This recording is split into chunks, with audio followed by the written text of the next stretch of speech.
আসসালামু আলাইকুম রহমতুল্লাহ। আমি প্রচুর পরিমাণে শোকাহত এবং মর্মাহত যে আজকে আমরা একজন তরুণ প্রজন্মের অধিনায়ক, তরুণ স্বপ্নদ্রষ্টা, একজন পলিটিশিয়ান, একজন সৎ ন্যায়পরায়ণ ব্যক্তি ওসমান ভাইকে হারিয়ে ফেললাম।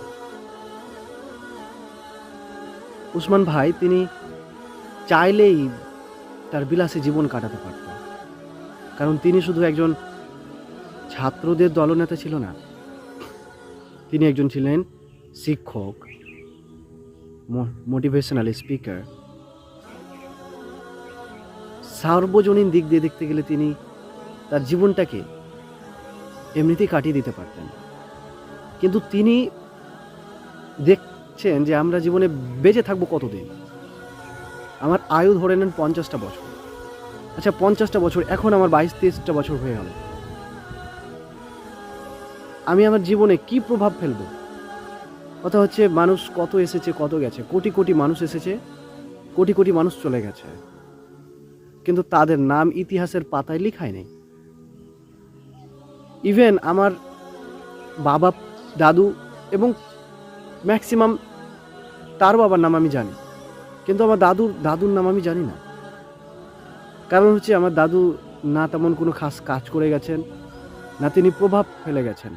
নর্মাল একটা জীবন যাপন করেছেন, ব্যাস তিনি ইন্তেকাল করেছেন। বলে আমার হয়তো দাদুর বাবার নামটাকে বা দাদুর নামটাকে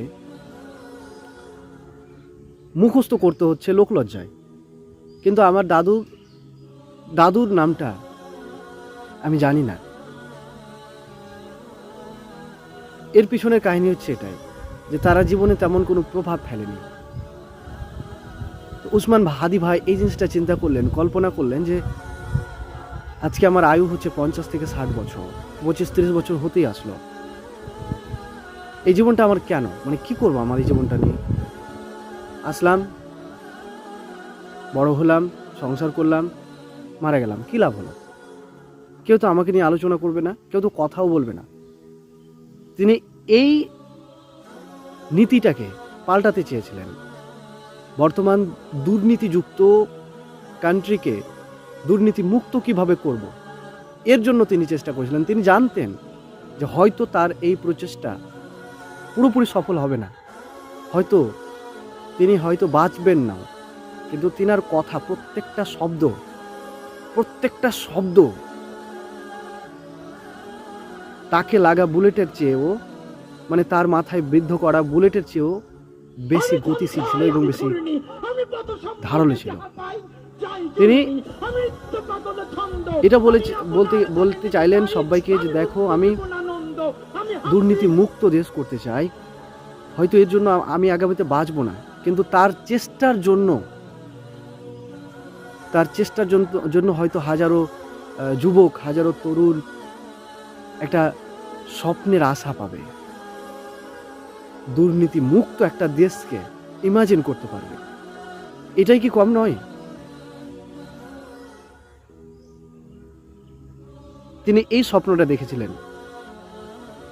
হয়তো তার মৃত্যুতে বিরোধী দলেরা এটা ভেবে বসে থাকবে যে শক্তি হয়তো পতন হয়ে গেছে, কিন্তু যে শক্তি উত্থান হয় সে শক্তির পতন হয় না, এটা জেনে রাখতে হবে। তিনি শুধু একাধারে একজন শিক্ষক ছিলেন না, ছাত্র নেতা ছিলেন না, তিনি ছিলেন পথপ্রদর্শক, তিনি ছিলেন হাজারো